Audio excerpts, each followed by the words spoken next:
என்ன மக்களே, எப்படி இருக்கீங்க? இந்த லாக்டவுனில் புதுசாக நிறைய விஷயம் பழகி போச்சு. அதில் ஒன்று தான் சாயங்காலம் இந்த சன்செட் பார்க்குற பழக்கம். எவ்வளோ வேலை இருந்தாலும் ஒரு 6 மணிக்கு இங்கே வந்து உட்காந்துருவோன்னு வச்சுக்கோங்க. சின்ன வயசில் இந்த மாதிரி தான் சதாப்பேட் வீட்டில் மொட்டை மாடியில் நானும் என் ஃப்ரெண்டு நிறுத்தணும் அப்படியே உட்காந்து பார்த்துனே இருப்போம். அப்போ காத்தடி விடுறதுலாம் இல்லீகல் கிடையாது, எங்களுக்கு இருக்கிற டைம் பாஸே அதுதான். இந்த சூரியன் அப்படியே அந்த மலைக்கு பின்னாடி பொறுமையாக மறையும் மக்களே, ஏப்ரல் மாதத்தில். அப்புறம் ஏப்ரல்லேருந்து மே போகப்போ அதுவும் அப்படியே நவுந்துக்கிட்டே போகுது. இதெல்லாம் நம்ம நோட்டீஸே பண்ணதில்லை, பட் நல்லா இருக்குது. அப்போ தான் தோணுச்சு, அடுத்த ஜென்மோன்னு ஒன்று இருந்ததுன்னா கண்டிப்பாக பறவையாக பிறக்கணும் மக்களே. ஏன்னா உளுண்டு மொட்டை மாட்டில் உட்காந்து பார்க்கறதுக்கே இது இவ்வளோ மாசாக இருக்கே, சும்மா மேலே போய் பார்த்தா எவ்வளோ கிளாஸாக இருக்கணும். ஆனால் அடுத்த ஜென்மம் வரைக்கும்லாம் வெயிட் பண்ண முடியாது. ஸோ காஸ்ட்லியான ஒரு ஐடியா மைண்டில் ஓடுது இப்போ. யம்மி, ஒரு ட்ரோன் வாங்கலாமா? ட்ரோனா எதுக்கு? சும்மா தான். ஆல்ரெடி வாங்கின டிஎஸ்எல்ஆர், கோப்ரோ, சேட்டில் பேக்கு, அப்புறம் ட்ரைபாட், அது இதுன்னு எல்லாமே தூங்கிட்டு இருக்குது. இப்போ எதுக்கு இந்த லாக்டவுனில் ட்ரோனா? இவகிட்ட எதுக்கு நான் இப்போ இதை சொன்னேன்? பேசாமல் சொல்லாமலே இருந்திருக்கலாம். ஹலோ சார், ஹலோ, என்ன இமேஜினேஷனா? வாங்க கிளம்பலாம்.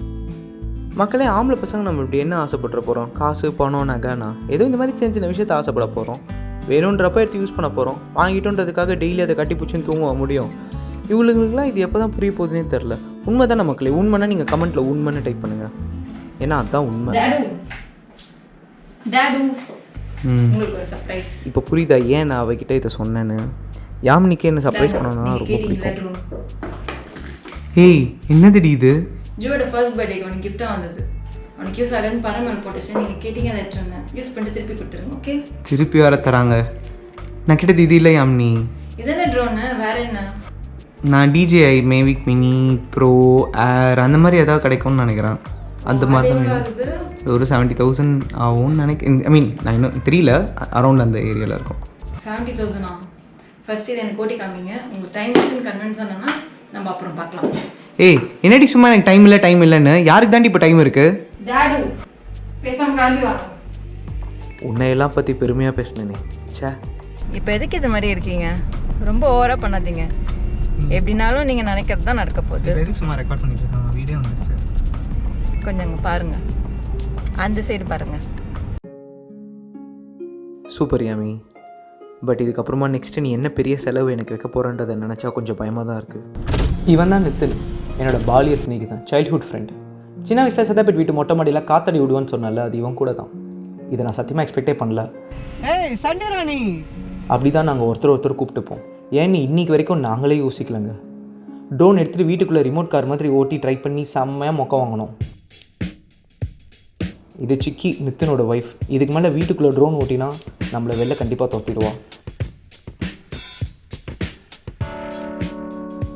அப்படி இப்படின்னு I kind of got the hang of it. சின்ன வயசில் நீங்கள் டிவி வீடியோ கேம் விளையாடிருக்கீங்களா மக்களே? Super Mario, Contra, Speed Racer. நான் வெறித்தனமாக விளையாடுவேன். அப்போ எடுத்த மொத்த ட்ரைனிங்கே ஒரே நாளில் இந்த ட்ரோன் மேலே இறக்குனேன். சித்திரமும் கைப்பழக்கம், செந்தமிழும் நாப்பழக்கம்னு சொல்லுவாங்கல்ல, அவ்வளோதான் மக்களே. எல்லாம் கொஞ்ச நேரம் தான். ஒரு விஷயத்தை எடுத்துகிட்டா ஆட்டோமேட்டிக்காக நம்ம அதை கரைச்சி குடிச்சிடுவோம். அதுக்கான நேரமும் வந்தாச்சு. இப்போது காட்டுறேன் ராமலிங்கம் பேரன் யாருன்னு.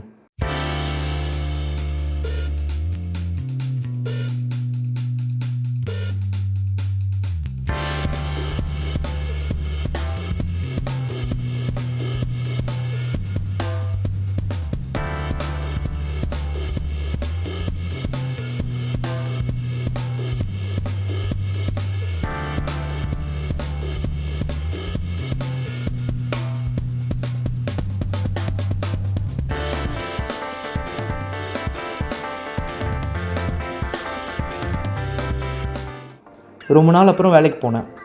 அங்கேயும் கொஞ்சம் ப்ராக்டிஸ் பண்ண சான்ஸ் கிடச்சிது.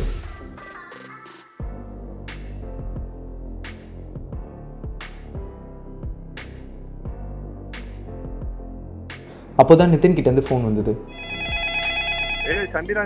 ஏய் சண்டிராணி, என்னடா ஹாப்பியா? ஏய் செம்மடா, வேற லெவல்டா. சூப்பர்டா. யாமினி தான் அரேஞ்ச் பண்ணாங்கடா. அது முதல்ல ஜூவோட பொமேட்டோ நேத்தாந்து காமிச்சு என்ன வெறுப்பேத்தி விட்டாடா. அது லாக்டவுன்ல அரேஞ்ச் பண்றதுக்குள்ள போறோம்னு ஆயிடுச்சா. ஆனா ஒரே நாள்ல ரெடி பண்ணோம்டா. எல்லாம் ஃபுல் எஃபோர்ட் அவங்களுக்கு தான். ஏய் இந்த மாதிரி சொல்லி அந்த பெரிய லைக் விட்டுறாதீங்கடா. அப்படிலாம் இல்ல. சரி நீ கொஞ்சம் கவனிச்சியா? உன் ஹேர் ஸ்டைல் மட்டும் கொஞ்சம் டிஃப்ரெண்டா இருக்கு. ஏன் என்ன? இல்லடா, உன் ஃபேஸுக்கும் தலைக்கும் சம்பந்தமே இல்லாத மாதிரி இருக்கு. அதுவும் நீ வெயிட் லாஸ் ஆன அப்புறம் ரொம்ப டிஃப்ரெண்டா இருக்கு. என்ன பண்றது அதுக்கு? அவ்வளவு மட்டமாடா இருக்கு? ஆமாண்டா, ஏதோ பஞ்சு மிட்டாய் தலை மாதிரி இருக்குடா. டேய் லாக்டவுன்ல போய் என்னத்தடா ஹேர் ஸ்டைல் மாத்துறது? எக்ஸ்ட்ரா மொத்தமா தான் எடுக்கணும். அதை பண்றா டேய். சரி பண்ணலாம். விடு சம்மர் தானே பாத்துக்கலாம். விடு எத்துறேன். ஒரே நாள்ல ட்ரோன் ஆப்ரேட் பண்ண கத்துக்கிட்டேன். ஆனா பாத்துடா சேஃபா ஆப்ரேட் பண்ணு. ஓகே பாத்துக்கலாம்டா. ஓகேடா கண்டிப்பா. நீ பைடா. தேங்க்ஸ் டா. மாஸ் பண்ணிட்டேன். பைடா. ஆமாம், கொஞ்சம் பஞ்சு மிட்டாய் மாதிரி தான் இருக்குன்னு வச்சுக்கோங்க. இதுக்கு ஒரு வழி பண்ணிடலாம்.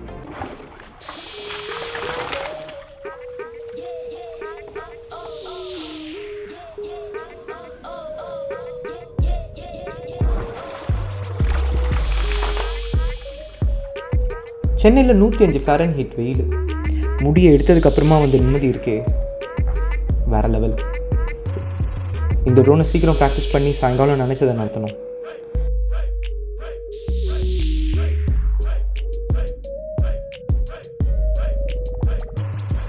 நான் மொட்டை அடிச்சதுக்கப்புறமா தலைவாரி என்னை வெறுப்பேற்றான் பாருங்கள். இவன் தான் பப்பு, எங்கள் அக்கா பையன். முடிக்கு இம்பார்ட்டன்ஸ் கொடுத்த காலம்லாம் போயிடுச்சு மக்களே. கிட்டத்தட்ட நான் இப்போ ஒரு ஃப்ரீ ஸ்பிரிட் தான் வச்சுக்கோங்களேன். It's finally the time. ஒரு பறவை மாதிரி வானத்தில் போய் சன்செட் பார்க்குற டைம். என்ன போலாமா?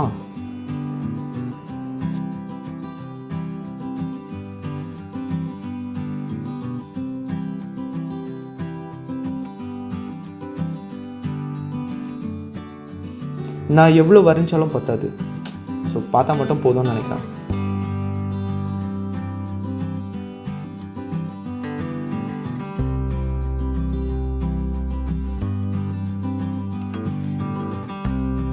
கொஞ்சம் திருப்பி பார்க்கும்போது வா, இது நம்ம லிஸ்ட்லேயே இல்லைங்க.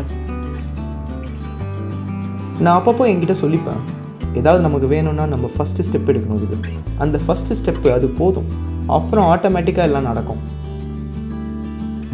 வாழ்வின் நாட்கள் எண்ணப்படலாம், ஆனால் போகும் உயரங்கள் எண்ணப்படா. சீரும் எண்ணங்கள் பூட்டிய பின்னும் அவை சீர்கெட்டு போகா பறக்க விடுவோம். பிடிச்சிருந்தா என்ன பண்ணணும்னு உங்களுக்கே தெரியும். நீங்களும் உங்களுக்கு பிடிச்சதை இன்றைக்கே பண்ணுங்கள் மக்களே. ஹாப்பியாக இருங்க. எல்லாம் சரியாயிடும், பார்த்துக்கலாம். இப்படிக்கு அருண் என்னும் நான்.